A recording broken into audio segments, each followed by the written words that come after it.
Hello, my amazing viewers. Welcome to my channel. Welcome to Agapen TV. We are right here with Apostle Johnson Suleiman and Pastor Chris Oyakulome.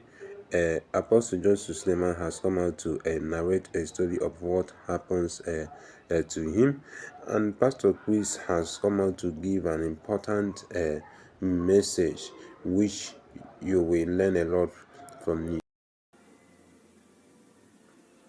I went to a part of the West to preach. I was driving into the town. As I was driving in, please reduce the echo on this microphone. As I was driving in, I've told you the story. I saw a tree.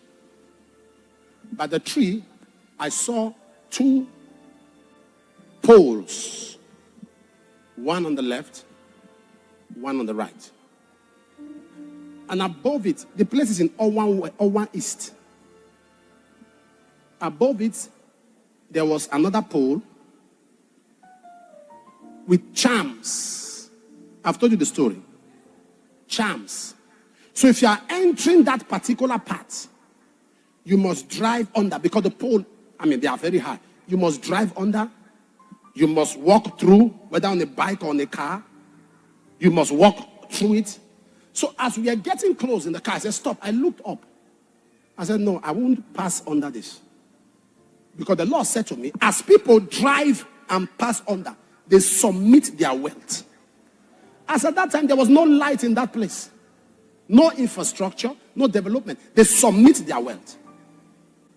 And as people were driving in, everything called virtue, called glory, called wealth was taken from them. So I came down from the car and I walked by the side of the pole. I don't know if you understand what I'm talking about. I walked by the side. Other brethren said, this thing, there's nothing there. I said, there's something I'm seeing. So I walked by the side of the pole. When they drove, I went back into the car. I looked at that. I finished the service.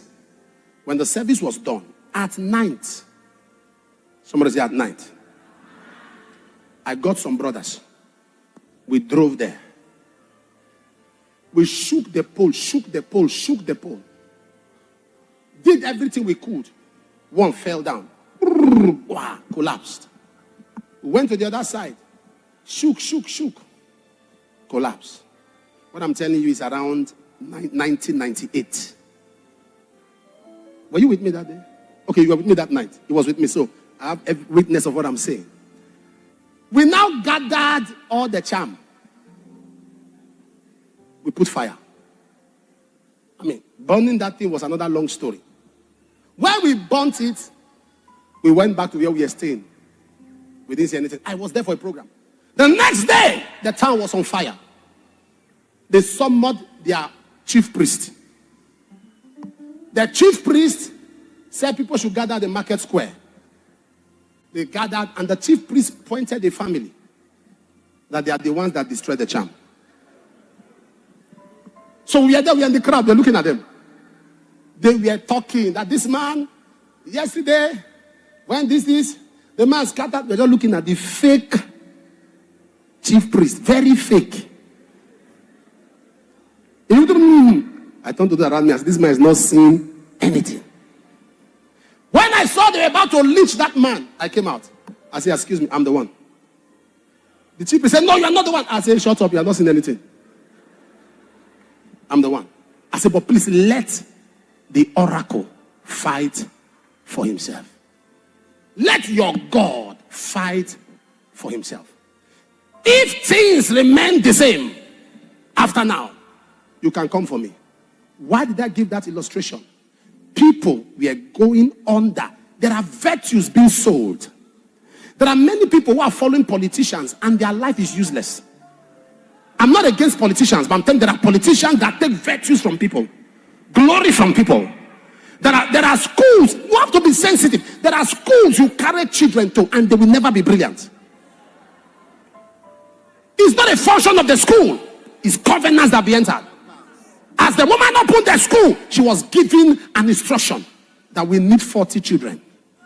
We need 30. So imagine your child goes there without fire and becomes a victim of that covenant. Take your seat. Now let me tell you something. Take your seat.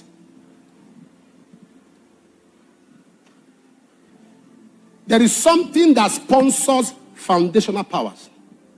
Idolatry. In all you do in your life, never visit a herbalist. It's beyond consultation. There are implications. Idolatry sponsors from the never visit a witch in all you do, no matter the pressure. If they tell you go there, this will happen. Anything you need to visit a native doctor to get, let the thing go.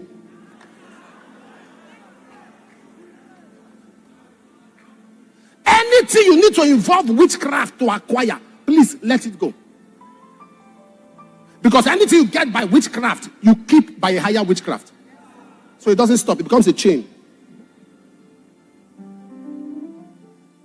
Anything God keeps.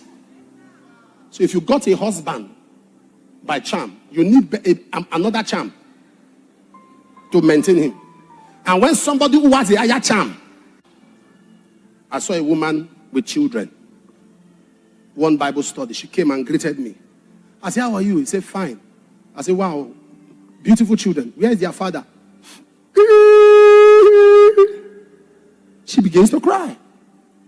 She said, their father abandoned them. She heard that the man had an accident. The man died. She alone. I was emotional. I wasn't sensitive. I just said, how do you survive?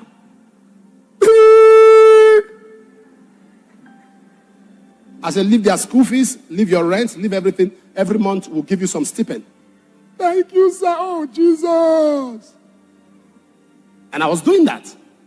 I was doing that continuously. One day, the first ever women conference that this ministry had, we came back from a program. I was sitting down. Dr. Kingsley was with me. And I was very tired. So I noticed he stood up. He went outside. And he said to me, please, sir, you have to come outside. I said, what's the matter? He said, a woman is confessing. I said, for me to stand up from this chair, they have to carry me because I'm tired. I was so tired. But I managed. I sauntered outside. And behold, it was that woman who had been taken care of with her children. But this time she was ×3, swollen. I said, Jesus, what is happening? Where strength came from, I don't know. What is happening to you? I'll go talk. Talk what? What happened? She said she was sent from the witchcraft world to the church. I said, but you are the mother of those children. He said, those are not my children. They are part of us. I said, part of... Wait. This is me, a prophet. When you are too emotional, your gift stops functioning. Satan knew that the only way to get this man is his emotion. He's very sympathetic. So let's penetrate. I was looking at this woman. What happened? She said they were threatening her that she has been around there for a long time and she could not do anything. So they loaded her and laced her with so much stuff in her body. Normally after service, you know, then after service, how are you, ma? God bless you. I had to stop doing that too. People don't know why we stop some things. Everybody come, hey, Papa, how are you? How are you? So she was told, as soon as I put my hand on her, something from her will enter my body and I'll begin to swell. But when she came and bent down and she genuflected, actually went down, and I touched her, something from me entered her body. So she began to swell. And she was taken to the hospital, and it's called UBTH in Benin, and they brought her and said there's nothing they can do. She said, please help me. I said, listen, I did all I could so that you can go to heaven. But since you took me as a project, you are free now to go to hell. And I walked away, and she passed out. I'm trying to let you know, this is not to raise suspicion, it's to awaken sensitivity. You carried house step, pram. You carried this pram without spiritual vetting.